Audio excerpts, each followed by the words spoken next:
ओम शांति। आज 9/1/22 के अव्यक्त बाप दादा के महावाक्य हैं। त्रिदेव रचयिता द्वारा वरदानों की प्राप्ति। आज त्रिदेव रचयिता अपनी साकारी और आकारी रचना को देख रहे हैं। साकारी और आकारी रचना को, दोनों रचना अति प्रिय हैं, इसलिए रचता रचना को देख हर्षित होते हैं। रचता शिव बाबा, रचना हम रचनाएं को देख हर्षित होते हैं। रचना सदा यह खुशी के गीत गाती है कि वाह रचता, और रचता सदा यह गीत गाते वाह मेरी रचना। रचना हम सदा ये खुशी के गीत गाते हैं कि वाह रचता यानी कि वाह शिव बाबा, और रचता यानी कि शिव बाबा हमेशा खुशी के गीत गाते हैं कि वाह मेरे बच्चों, वाह वाह मेरी रचना, वाह। रचना प्रिय है। जो प्रिय होता है उसको सदा सब कुछ देकर संपन्न बनाते हैं। तो बाप ने हर एक श्रेष्ठ रचना को विशेष तीनों संबंध से कितना संपन्न बनाया है। बाप के संबंध से दाता बन ज्ञान खजाने से संपन्न बनाया। शिक्षक रूप से भाग्य विदाता बन अनेक जन्मों के लिए भाग्य दान बनाया। सतगुरु के रूप में वरदाता बन वरदानों से झोली भर देते हैं। यह है अविनाशी स्नेह व प्यार। प्यार की विशेषता यही है, जिससे प्यार होता है उसकी कमी अच्छी नहीं लगेगी, कमी को कमाल के रूप में परिवर्तन करेंगे। बाप को बच्चों की कमी सदा कमाल के रूप में परिवर्तन करने का सदा शुभ संकल्प रहता है। प्यार में बाप को बच्चों की मेहनत देखी नहीं जाती। बच्चे जितनी मेहनत करते हैं बाबा से वो देखी नहीं जाती। बाबा तो चाहते हैं कि हम बिना मेहनत के बिल्कुल एकदम लगन के साथ, मतलब बिना मेहनत के हम उनके साथ लव में लीन हो जाएं। मेहनत नहीं करनी पड़े हमें, ऑटोमेटिकली हम मेहनत से छुटकारा पाके, बल्कि ऐसे ही स्वाभाविक स्थिति से हम उनके लव में लीन हो जाएं। कोई मेहनत आवश्यक हो तो करो, लेकिन ब्राह्मण जीवन में मेहनत करने की आवश्यकता ही नहीं है, क्योंकि दाता विदाता और वरदाता तीनों संबंध से इतने संपन्न बन जाते हो जो बिना मेहनत रूहानी मौज में रह सकते हो। वर्षा भी है, पढ़ाई भी है और वरदान भी है। जिसको तीनों रूप से प्राप्ति हो, ऐसे स्रव प्राप्ति वाली आत्मा को मेहनत करने की क्या आवश्यकता है। जिसको स्रव प्राप्ति हो, ये सारी प्राप्ति हो गई हो, तो उस आत्मा को मेहनत करने की क्या आवश्यकता है। उससे तो सारे स्वाभाविक ऐसे ही कर्म होंगे। संपन्न है वो आत्मा। कभी वर्षे के रूप में व बाप को दाता के रूप में याद करो तो रूहानी अधिकारीपन का नशा रहेगा। शिक्षक के रूप में याद करो तो गॉडली स्टूडेंट अर्थात भगवान के स्टूडेंट हैं, इस भाग्य का नशा रहेगा। जब हम अपने आप को ये समझते हैं कि भगवान हमें पढ़ाते हैं, तो ऑटोमेटिकली नशा रहता है। सतगुरु हर कदम में वरदानों से चला रहा है। हर कर्म में श्रेष्ठ मत वरदाता का वरदान है। जो हर कदम श्रेष्ठ मत से चलते हैं, उसको हर कदम में क्रम की सफलता का वरदान सहज स्वतः और अवश्य प्राप्त होता है। जो हर कदम श्रेष्ठ मत से चलते हैं। श्रेष्ठ मत किसकी मत? शिव बाबा की मत। सतगुरु की मत श्रेष्ठ गति को प्राप्त कराती है। गति सदगति को प्राप्त कराती है। श्रेष्ठ मत और श्रेष्ठ गति अपने स्वीट होम अर्थात गति और स्वीट राज्य अर्थात सदगति, इसको तो प्राप्त करते ही हो, लेकिन ब्राह्मण आत्माओं को और विशेष गति प्राप्त होती है। वह है इस समय भी श्रेष्ठ मत के श्रेष्ठ कर्म का प्रत्यक्ष फल अर्थात सफलता। इस समय जो हमारा संगम युग चल रहा है, इसमें श्रेष्ठ मत हमें शिव बाबा की मिलती है। तो हम श्रेष्ठ कर्म करते हैं तो हमें प्रत्यक्ष फल क्या मिलता है? हमें उसमें सफलता मिलती है। यह श्रेष्ठ गति सिर्फ संगम युग पर ही आप ब्राह्मणों को प्राप्त है। इसलिए कहते हैं जैसी मत वैसी गत। वो लोग तो समझते हैं मरने के बाद गति मिलेगी, इसलिए अंतमति सो गति कहते हैं। लेकिन वो दुनिया वाले क्या कहते हैं? अंतमति सो गति, यानी कि मरने के बाद गति मिलेगी। लेकिन अब हम ब्राह्मण जीवन में क्या समझ रहे हैं कि मरने के बाद नहीं, बल्कि संगम युगी जीवन में जो हमें ये अमूल्य जीवन मिला है, इसमें ही हमें क्या है? गति मिल गई है, क्योंकि हमने अपने विकर्मों से पार पा लिया है। लेकिन आप ब्राह्मण आत्माओं के लिए इस अंतिम मरजीवा जन्म में मरकर जीना जन्म में हर कर्म की सफलता का फल अर्थात गति प्राप्त होने का वरदान मिला हुआ है। वर्तमान और भविष्य सदा गति सदगति है ही। भविष्य की इंतजार में नहीं रहते हो। संगम युग की प्राप्ति का यही महत्व है। अभी अभी कर्म करो और अभी अभी प्राप्ति का अधिकार लो। संगम युग की प्राप्ति का यही महत्व है कि अभी अभी कर्म किया और अभी अभी हमें प्राप्ति मिल गई, उसमें सफलता मिल गई। इसको कहते हैं एक हाथ से दो, दूसरे हाथ से लो। कभी मिल जाएगा व भविष्य में मिल जाएगा। यह दिलासे का सौदा नहीं है, परंतु दान महापुण्य ऐसी प्राप्ति है। इसको कहते हैं झटपट का सौदा। भक्ति में इंतजार करते रहो, मिल जाएगा मिल जाएगा। जब हम भक्ति मार्ग में होते हैं तो ऐसा लगता है भक्ति करते रहो, शायद मिल जाए भगवान, शायद हमें प्राप्ति हो जाए, शायद हमारी गति हो जाए। लेकिन अब संगम युग में तो किया और मिल गया। भक्ति में है कभी और बाप कहते हैं अभी लो। भक्ति में क्या है? कभी, और बाप क्या कहते हैं? अभी लो। आदि स्थापना में भी आपकी प्रसिद्धता थी कि यहाँ साक्षात्कार झटपट होता है, और होता भी था, तो आदि से झटपट का सौदा हुआ। इसको कहते हैं रचता का रचना से प्यार। रचता का रचना से प्यार। सारे कल्प में ऐसा प्यार कोई हो ही नहीं सकता, कितने भी नामी ग्रामी प्यारे हो, लेकिन यह है अविनाशी प्यार और अविनाशी प्राप्ति। अविनाशी प्यार है और अविनाशी प्राप्ति है, तो ऐसा प्यारा कोई हो ही नहीं सकता। इसलिए बाप को बच्चों की मेहनत पर रहम आता है। वरदानी सदा वर्षे के अधिकारी कभी मेहनत नहीं कर सकते। भाग्य विधाता शिक्षक के भाग्यवान बच्चे सदा पास विद ऑनर होते हैं, न फेल होते हैं, न कोई व्यर्थ बात फील करते हैं।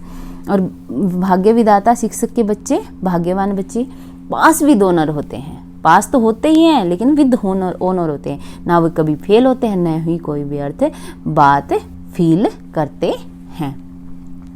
मेहनत करने के कारण दो ही हैं, या तो माया के विघ्नों से फेल हो जाते, या संबंध संपर्क में, चाहे ब्राह्मणों के चाहे अज्ञानियों के, दोनों संबंध में कर्म में आते छोटी सी बात में व्यर्थ फील कर देते हैं, जिसको आप लोग फ्लू की बीमारी कहते हो। फ्लू क्या करता है? एक तो शेकिंग, हलचल होती है, उसमें शरीर हिलता है, और यह आत्मा की स्थिति हिलती है, मन हिलता है और मुख कड़वा हो जाता है। यहाँ भी मुख से कड़वे बोल बोलने लग पड़ते हैं। और क्या होता है? कभी सर्दी, कभी गर्मी चढ़ जाती है। फ्लू की बात बता रहे हैं ना, फ्लू से हमें ऐसे ही होता है। यहाँ भी जब फीलिंग आती है तो अंदर जोश आता है, गर्मी चढ़ती है। इसने यह क्यों कहा, यह क्यों कहा, क्यों किया, हमें क्या हो जाता है? गर्मी चढ़ जाती है, जोश आता है। यह जोश है, अनुभवी तो हो ना, बाबा पूछते हैं। और क्या होता है? खाना पीना कुछ अच्छा नहीं लगता है। यहाँ भी कोई अच्छी ज्ञान की बात भी सुनाएंगे तो भी उनको अच्छी नहीं लगेगी। जब हमारा मूड ऑफ होता है, जब व्यर्थ बातें हमें घेर लेती हैं, फील करने लग जाते हैं, उस टाइम पे कोई अच्छी बात भी कहता है ना, हम कहते हैं नहीं, हमारा सुनने का मूड नहीं है। आखिर रिजल्ट क्या होती है इसकी? बाबा हमसे पूछ रहे हैं। कमजोरी आ जाती है। क्या होती है? कमजोरी आ जाती है। यहाँ भी कुछ समय तक कमजोरी चलती है, इसलिए न फेल हो और न फील करो। इसलिए बाबा क्या कहते हैं? न तो फेल होना है और ना ही फील करना है। बाप दादा श्रेष्ठ मत देते हैं, शुद्ध फीलिंग रहे। मैं सर्वश्रेष्ठ अर्थात कोटों में कोई आत्मा हूँ, मैं देव आत्मा हूँ, महान आत्मा हूँ, ब्राह्मण आत्मा हूँ, विशेष पाठधारी आत्मा हूँ। वाओ, बाबा हमें देखो क्या क्या टाइटल दे रहे हैं। जब हम दिल शिकस्त हो जाते हैं, अपने आप से हार मानने लग जाते हैं ना, उस टाइम पे बाबा क्या कहते हैं? शुद्ध फीलिंग रहे। कैसी शुद्ध फीलिंग रहे? अपने आप को क्या बोलना है?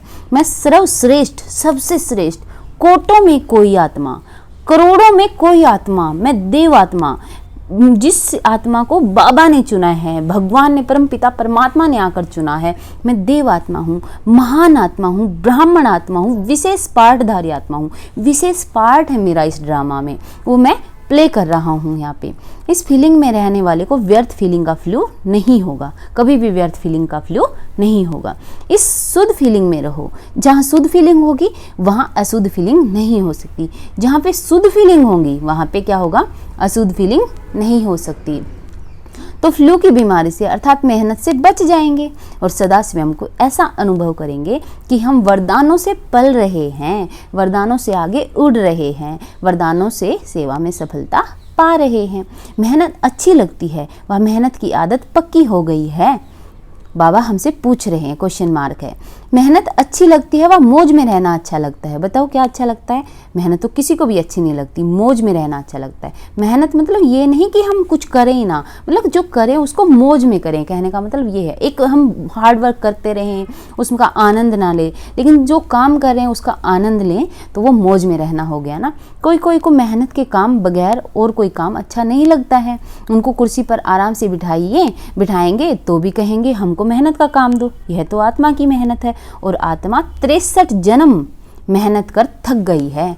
63 जन्म ढूंढते रहे ना, 63 जन्म हम किसको ढूंढते रहे? दुख में बाबा को, भगवान को। किसको ढूंढने में मेहनत लगती है ना? तो थके हुए पहले ही हो। बाबा हमसे कह रहे हैं कि तुम तो पहले ही थके हुए हो 63 जन्म से, 63 जन्म मेहनत कर चुके हो, अब एक जन्म तो मौज में रहो। बाबा हमसे देखो कितना प्यार से कहते हैं। और तो कहते हैं मेहनत करो मेहनत करो, बाबा हमसे कह रहे हैं एक जन्म मिला है तुम्हें, ये अनमोल जन्म, इसमें तो मौज से रहो। 21 जन्म तो भविष्य की बात है, जो आगे हमें सतयुग में स्वर्ग में 21 जन्म मिलेंगे वो तो आगे की बात है। लेकिन अभी तो जो जीवन मिला उसमें बाबा हमें मिला हुआ है, इस नशे में ही हमें मौज में रहना चाहिए। तो भविष्य की बात है 21 जन्मों की तो, लेकिन यह एक जन्म विशेष है। ये जन्म तो सतयुग के जन्मों से भी विशेष है। मेहनत और मौज दोनों का अनुभव कर सकते हो। भविष्य में तो वहाँ यह सब बातें भूल जाएंगे। मज़ा तो अभी है, दूसरे मेहनत कर रहे हैं, आप मौज में हो। अच्छा, टीचर्स ने भक्ति की है? कितने जन्म भक्ति की है? बाबा पूछ रहे हैं। इस जन्म में तो नहीं की है ना, आपकी भक्ति पहले जन्म में पूरी हो गई। कब से फिर भक्ति शुरू की? किसके साथ शुरू की? ब्रह्मा बाप के साथ साथ आपने भी भक्ति की है। कौन से मंदिर में की? तो भक्ति की भी आदि आत्माएं हो और ज्ञान मार्ग की भी आदि आत्माएं हो। आदि की भक्ति में अव्यभिचारी भक्ति होने कारण भक्ति का आनंद सुख उस समय के प्रमाण कम नहीं हुआ। वह सुख और आनंद भी अपने स्थान पर श्रेष्ठ रहा। भक्ति करते थे तब भी हमें शायद थोड़ा अच्छा लगता था, लेकिन एक खोज रहती थी मन में कि बाबा को मिलना, मतलब भगवान को ढूंढ रहे हैं, भगवान को ढूंढ रहे हैं, भगवान कैसे मिलेगा। कभी कोई तपस्या करता था पहाड़ों में जाके, उसको आनंद तो आता था, लेकिन एक अंदर खोज रहती थी कि भगवान को ढूंढ रहा हूँ, भगवान को। और अब क्या है, हमारी खोज ही पूरी होगी। हमें भगवान खुद आकर हमें पढ़ाते हैं, खुद आकर हमें बता रहे हैं कि मैं इस धरा पर आ गया हूँ, इस धरा को स्वर्ग बनाने। भक्तमाला में आप हो। जब भक्ति आपने शुरू की तो भक्तमाला में नहीं हो। डबल फॉरनर्स भक्तमाला में थे? बाबा हमसे पूछ रहे हैं, भक्त बने या भक्तमाला में थे? अभी सब सोच रहे हैं कि हम थे व नहीं थे। विजयमाला में भी थे, भक्तमाला में भी थे। विजयमाला जब सतयुग में बनेगी, भक्तमाला में भी थे क्या? मतलब दोनों माला में हम थे? पूछ रहे हैं। पुजारी तो बने लेकिन भक्तमाला में थे? भक्तमाला अलग है। आप तो ज्ञानी सो भक्त हो, वह है ही भक्त। तो भक्तमाला और ज्ञानियों की माला में अंतर है, ज्ञानी और भक्तमाला में अंतर है। ज्ञानियों की माला है विजयमाला। ज्ञानियों की माला क्या है? ये जो विजयमाला यहाँ पे है, ये कब की है? जब हम ज्ञानियों की माला बनती है वो विजयमाला बनती है। और जो सिर्फ भक्त हैं, ऐसे नोधा भक्त जो भक्ति के बिना और बात सुनना ही नहीं चाहते, आरतियां ही करते रहते हैं, चाहे उनको कुछ समझ आए या ना आए, गुरुवाणी ही पढ़ते रहते हैं, चाहे कुछ समझ आए ना आए, वो भक्त क्या हैं? भक्ति को ही श्रेष्ठ समझते हैं। चाहे उनके सामने भगवान भी प्रकट हो जाता है, लेकिन फिर भी वो यकीन नहीं करते कि भगवान आया हुआ है, वो सिर्फ अपनी भक्ति में मगन रहते हैं। तो भक्तमाला अलग है, ज्ञानमाला अलग है। भक्ति जरूर की, लेकिन भक्तमाला में नहीं कहेंगे, क्योंकि भक्ति का पाठ बजाने के बाद आप सबको ज्ञान में आना है। पहले हम भक्ति करते हैं 63 जन्म, अब इस जन्म में आकर हम क्या है, ज्ञान मार्ग में आ जाते हैं। वह नोदा भक्त है और आप नोदा ज्ञानी हो। वो भक्त है तो आप नोदा ज्ञानी हो। आत्मा में संस्कारों का अंतर है। भक्त माना सदा मंगता के संस्कार होंगे, सदा मंगता के संस्कार होंगे। मैं नीच हूँ, बाप ऊंचा है, यह संस्कार होंगे। हम कहते रहते हैं ना, मैं नीच पापी, आप सर्वश्रेष्ठ, जो भी हैं आरतियों में हम गाते रहते हैं ये बात। वह रॉयल भिखारी है और आप आत्माओं में अधिकारीपन के संस्कार हैं। वो तो हमेशा ही क्या है, मंगता है, मतलब भिखारी रहता है, रॉयल भिखारी रहता है कि बाबा मुझे ये दे दो, भगवान मुझे ये दे दो। और हमें बाबा ने क्या बना दिया है, दाता बना दिया है। अधिकारीपन के संस्कार हैं हमारे अंदर, हर चीज़ का अधिकार बाबा ने हमें दे दिया। हमें बाबा ने खुद सम्मान बनाया है। बाबा दाता हैं तो हमें भी दाता बनाया है, इसलिए परिचय मिलते ही अधिकारी बन गए। समझा? भक्तों को भी कोई जगह दो ना। दोनों में आ पाएंगे क्या? उन्हों का भी आधा कल्प है, आपका भी आधा कल्प है, उन्हों को भी गायन माला में आना ही है। फिर भी दुनिया वालों से तो अच्छे हैं, और तरफ तो बुद्धि नहीं है, बाप की तरफ ही है। मतलब भक्त और दुनिया से तो ठीक ही हैं, जो भक्ति करते हैं वो औरों से तो ठीक ही हैं। शुद्ध तो रहते हैं, पवित्रता का फल मिलता है, गायन योग्य होने का। आपकी पूजा होगी, उन्हों की पूजा नहीं होती, सिर्फ स्टैचू बना के रखते हैं गायन के लिए, उनका गायन होता है। लेकिन आप लोगों की भगवान क्या कहते हैं कि पूजा होगी। जब हम देवी देवता बन जाएंगे, त्रेता युग आएगा तो हमारी भक्ति होगी, क्योंकि हम खुद की भक्ति खुद शुरू कर देते हैं करना। लेकिन जो भक्त हैं उनके क्या है, स्टैचू बनेंगे, गायन होगा। मीरा का कभी मंदिर नहीं होगा, देवताओं मिशल मीरा की पूजा नहीं होती, सिर्फ गायन है ना। मीरा का पूजा नहीं होती, पूजा किसकी होती है, कृष्ण राधे की ही होती है, क्योंकि वो देवी देवता थे और मीरा ने भक्ति की है। तो वो क्या है, वो सिर्फ और सिर्फ मीरा का गायन होता है। अभिलाष जन्म में चाहे किसी को भी पूज ले, में धरनी को भी पूजें तो वृक्ष को भी पूजें, लेकिन नियम प्रमाण उन्हों का सिर्फ गायन होता है, पूजन नहीं। आप पूज्य बनते हो, लेकिन हम क्या बनते हैं, ब्राह्मण पूज्य बनते हैं। तो आप पूजनीय आत्माएं हो, यह नशा सदा स्मृति में रखो। पूज्य आत्मा कभी कोई अपवित्र संकल्प को टच भी नहीं कर सकती। वाओ, बाबा कहते हैं कि पूज्य आत्मा जिसकी पूजा होनी है, वो आत्मा कभी अपवित्र संकल्प को टच भी नहीं कर सकती। ऐसे पूज्य बने हो, बाबा हमसे पूछ रहे हैं, क्या कोई ऐसा एक भी अपवित्र संकल्प तुम्हारे मन में आता है तो तुम पूज्य नहीं हो।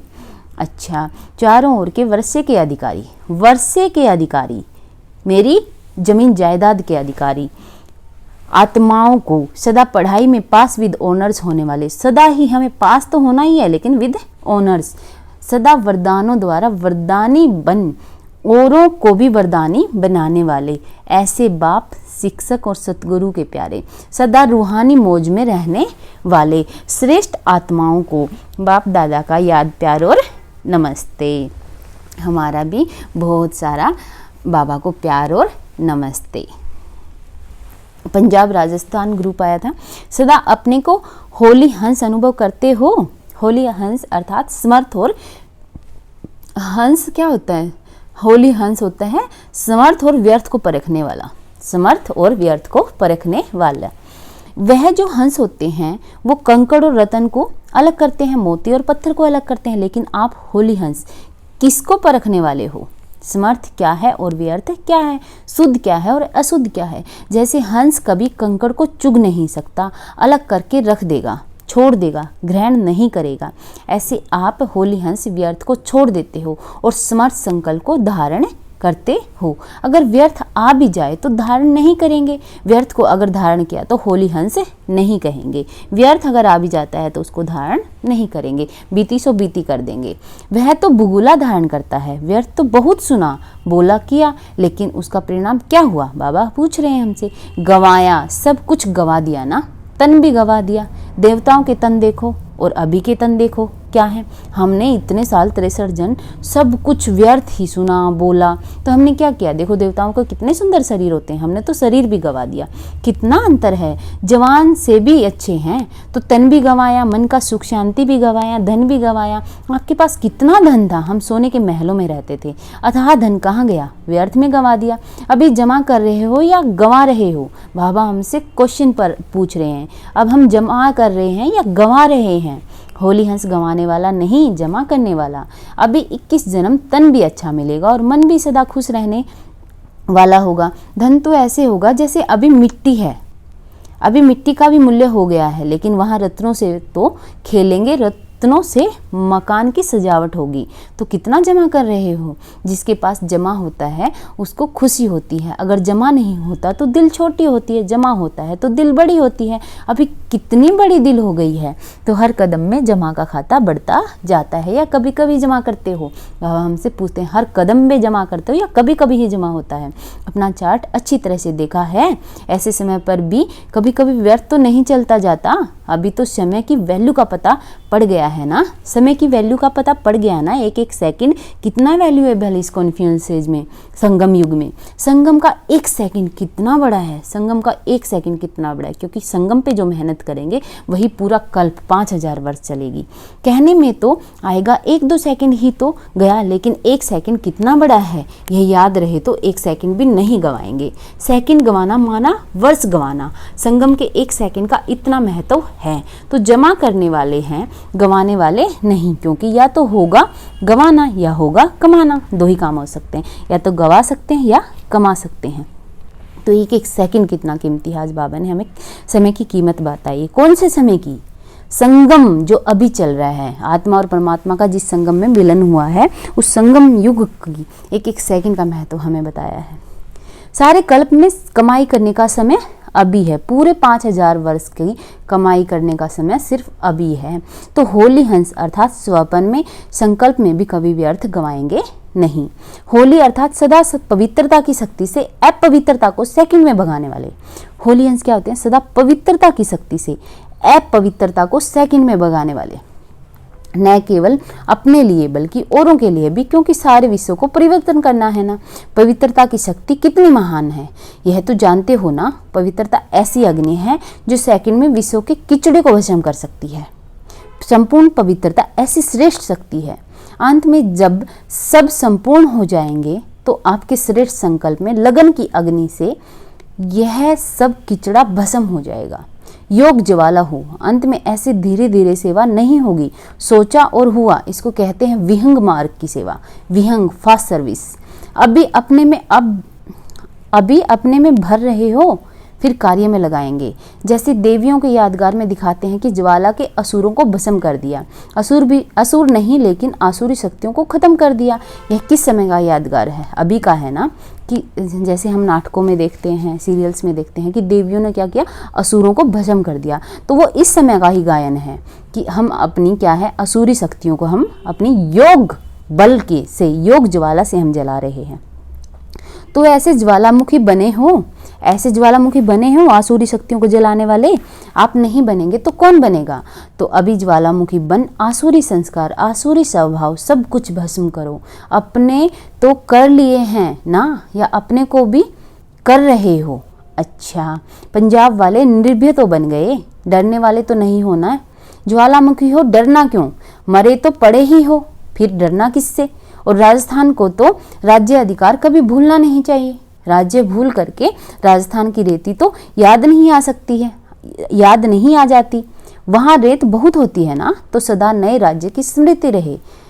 सभी निर्भय ज्वालामुखी बन प्रकृति और आत्माओं के अंदर जो तमोगुण है उसे भस्म करने वाले बनो। यह बहुत बड़ा काम है, स्पीड से करेंगे तब पूरा होगा। ये जो दुनिया को बदलने का काम है, ये बहुत बड़ा काम है। बाबा हमें जिम्मेवारी दे रहे हैं, अगर हम स्पीड से करेंगे तभी पूरा होगा। अभी तो व्यक्तियों को ही संदेश नहीं पहुंचा है, प्रकृति की तो बात पीछे है। अभी तो हर व्यक्ति तक संदेश नहीं पहुंचा है कि शिव बाबा, हमारे परम पिता परमात्मा, हमारे गॉड फादर इस धरती पर, इस धरा पर आ चुके हैं। ये कई आत्मा को तो अभी तक भी संदेश नहीं पहुंचा है। तो प्रकृति तो बहुत पीछे है, कैसे चेंज होगी? तो स्पीड तेज करो, गली गली में सेंटर हो, क्योंकि सर्कमस्टांस प्रमाण एक गली से दूसरी गली में जा नहीं सकेंगे, क्योंकि ऐसे सर्कमस्टांसेस जाएंगी एक गली से दूसरी गली में जा नहीं सकेंगे। तो गली गली में सेंटर होना चाहिए। एक दो को देख भी नहीं सकेंगे तो घर घर में, गली गली में हो जाएंगे ना, हो जाएगा। तो एक दो को देख भी नहीं सकेंगे। देखो बाबा ने जो ये अब कंडीशन आई है, और ये कब की मुरली है, और पता है क्या है, तब ही बाबा ने हमें संकेत दे दिया था कि घर घर में, गली गली में हो जाएगा सेंटर। क्यों होना चाहिए सेंटर? क्योंकि हम ऐसे बंध जाएंगे अपने ही घरों में कि हम दूर जा ही नहीं सकेंगे। अच्छा, वरदान है, चलन और चेहरे द्वारा पुरुषोत्तम स्थिति का साक्षात्कार कराने वाले ब्रह्मा बाप समान बहु। जैसे ब्रह्मा बाप साधारण तन में होते भी सदा पुरुषोत्तम अनुभव होते थे, सदा पुरुषोत्तम, पुरुषों में उत्तम, साधारण में पुरुषोत्तम की झलक देखी। ऐसे साधारण रहते थे लेकिन सबसे उत्तम लगते थे बाबा। ऐसे फॉलो फादर करो, कर्म बल साधारण हो लेकिन स्थिति महान हो। चेहरे पर श्रेष्ठ जीवन का प्रभाव हो, चेहरे पर श्रेष्ठ जीवन का प्रभाव हो। जैसे लौकिक रीति में कई बच्चों की चलन और चेहरा बाप समान होता है, यहाँ चेहरे की बात नहीं लेकिन चलन ही चित्र है। जैसे लौकिक में अपने बाप जैसा चेहरा भी मिल जाता है, कईयों को नैन नक्श मिल जाते हैं, ऐसे ही बाबा हमें क्या कह रहे हैं कि ऐसे ही चेहरा तो चलो नहीं मिल सकता ब्रह्मा बाबा से, लेकिन चलन तो अपने मिला सकते हो। हर चलन से बाप का अनुभव हो, ब्रह्मा बाप समान पुरुषोत्तम स्थिति हो, तब कहेंगे बाप सम्मान। स्लोगन है, जो एक रस स्थिति के श्रेष्ठ आसन पर स्थित रहता है वही सच्चा तपस्वी है। एक रस स्थिति के श्रेष्ठ आसन पर स्थित रहता है वही सच्चा तपस्वी है। लवलीन स्थिति का अनुभव करो। आज का मधुबन से संदेश है, यह परमात्म प्यार आनंद में झूला है। परमात्म प्यार आनंद में झूला है। इस सुखदाई झूले में सदा झूलते रहो। सुखदाई झूले में सदा झूलते रहो। परमात्म प्यार में लवलीन रहो तो कभी कोई परिस्थिति व माया की हलचल आ नहीं सकती। परमात्मा के प्यार में अगर हम झूलते रहेंगे, लवलीन रहेंगे, तो कोई भी परिस्थिति या माया की हलचल हमें हिला नहीं सकेगी। ओम शांति।